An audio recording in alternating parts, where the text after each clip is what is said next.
ശ്രീമതി ചിന്താ ജെറോ, തീർച്ചയായിട്ടും ഒരു അട്ടിമറി വിജയം പ്രതീക്ഷിച്ചാണ് നിങ്ങൾ ഇടതുപക്ഷ ജനാധിപത്യ മുന്നണി നിലവിലെ കൊല്ലം MLA M. മുകേഷിനെ രംഗത്തിറങ്ങിയിരിക്കുന്നത്. എന്ത് അട്ടിമറി പ്രതീക്ഷയാണ് നിങ്ങൾ മനസ്സിൽ കാണുന്നത്? അത് എത്രമാത്രം പ്രാവർത്തികമാണ്? തീർച്ചയായിട്ടും വമ്പന്മാരെ വീഴ്ത്തിയാണ് NK പ്രേമചന്ദ്രൻ 2014-ലും 2019-ലും വിജയം നേടിയത്. 2014-ൽ MA ബേബിയും 2019-ൽ ഇന്നത്തെ ധനകാര്യമന്ത്രി KN ബാലഗോപാലിനെയും വലിയ മാർജിനുകൾക്ക് തോൽപ്പിച്ചാണ് NK പ്രേമചന്ദ്രൻ വിജയിച്ചത്.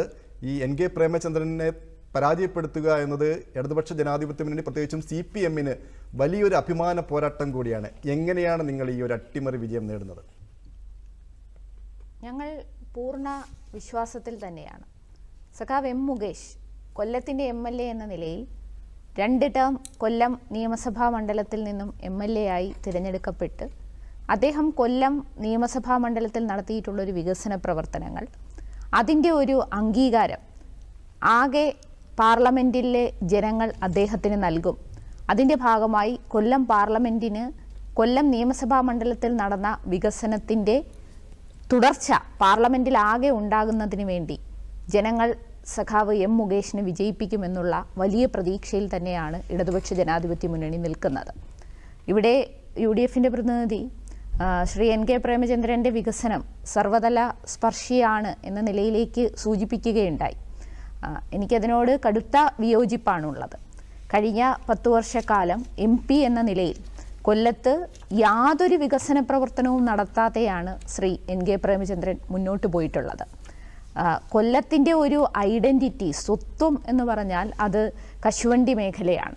കശുവണ്ടി മേഖലയെ തന്നെ ആകെ തകർക്കുന്നതിനകത്ത് നിർണായകമായ പങ്കുവഹിച്ച ആളാണ് കൊല്ലത്തിൻ്റെ നിലവിലത്തെ MP ആയിട്ടുള്ള നിലവിലത്തെ UDF സ്ഥാനാർത്ഥി ശ്രീ NK പ്രേമചന്ദ്രൻ.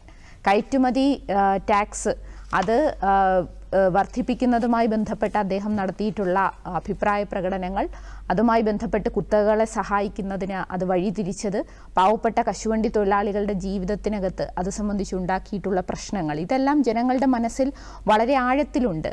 രണ്ടാമത് കൊല്ലത്തിൻ്റെ ഹൃദയഭാഗത്ത് സ്ഥിതി ചെയ്യുന്ന പാർവതി മിൽ.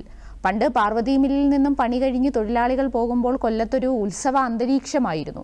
ഇപ്പോൾ നഗര കേന്ദ്രത്തിൽ പ്രവർത്തിക്കുന്ന ഒരു ഒരു പാമ്പുകൾക്ക് സ്വൈര്യവിഹാരം നടത്താൻ കഴിയുന്ന ഒരു കേന്ദ്രമായിട്ടാണ് പാർവതി മില്ല് ഇപ്പോൾ നിലനിൽക്കുന്നത്.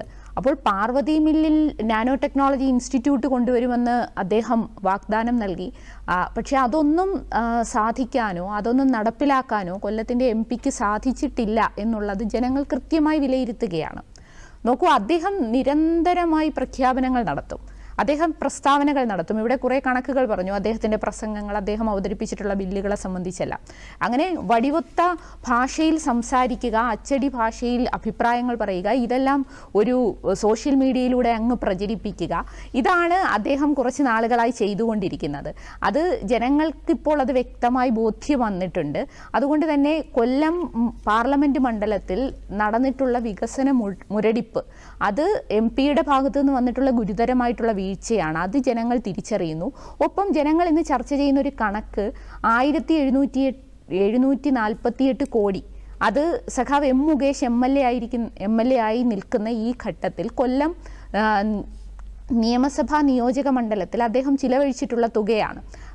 ശ്രീ M. മുകേഷ് തന്നെ പറഞ്ഞു, നിങ്ങൾ എനിക്കൊപ്പം വരൂ വാഹനത്തിൽ, ഞാൻ കൊണ്ടുപോയി തൊട്ട് കാണിച്ചു തരാം ഞാൻ നടത്തിയിട്ടുള്ള വികസനങ്ങൾ.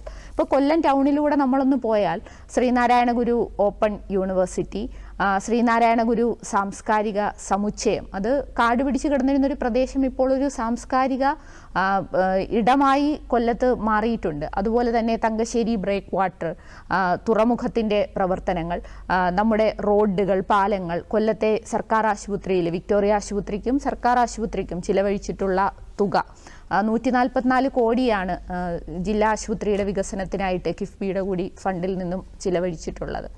കേരളത്തിൽ തന്നെ ഏറ്റവും അധികം പണം വികസനത്തിനായി ചിലവഴിച്ചിട്ടുള്ള 5 നിയമസഭാ മണ്ഡലങ്ങളിൽ ഒന്നായി സഖാവ് M. മുകേഷ് പ്രതിനിധാനം ചെയ്യുന്ന കൊല്ലം നിയമസഭാ മണ്ഡലം നിൽക്കുകയാണ്. അപ്പോൾ ഈ ഒരു വികസന നായകനായിട്ടുള്ള വ്യക്തിയാണ് സഖാവ് എം മുകേഷ്. ആ വികസനം ജനങ്ങൾ മനസ്സിലാക്കുന്നു. അതോടൊപ്പം തന്നെ അദ്ദേഹത്തിൻ്റെ കലാരംഗത്തുള്ള ഒരു ഇടപെടൽ അദ്ദേഹത്തെ വല്ലാത്ത വിധത്തിൽ കൊല്ലത്തിൻ്റെ ഒരു ഐഡൻറ്റിറ്റി സിനിമയ്ക്കകത്തെല്ലാം എത്തിച്ചിട്ടുള്ള വ്യക്തിയാണ്. അദ്ദേഹത്തിൻ്റെ ഒരു കുടുംബ പശ്ചാത്തലം അദ്ദേഹം തന്നെ പറഞ്ഞിട്ടുണ്ട്, ഞാനൊരു കശുവണ്ടി തൊഴിലാളിയുടെ കൊച്ചുമകനാണ്.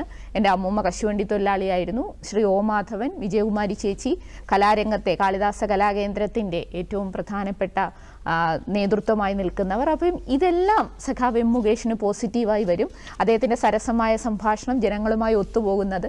അപ്പോൾ അതെല്ലാം ചേർത്തുകൊണ്ട് തന്നെ തീർച്ചയായും ജനങ്ങൾ സഖാവ് എം മുകേഷിനെ വലിയ ഭൂരിപക്ഷത്തിൽ വിജയിപ്പിക്കുമെന്നുള്ള പ്രതീക്ഷയിൽ തന്നെയാണ് ഇടതുപക്ഷമുള്ളത്. അത് സാധ്യമാകും.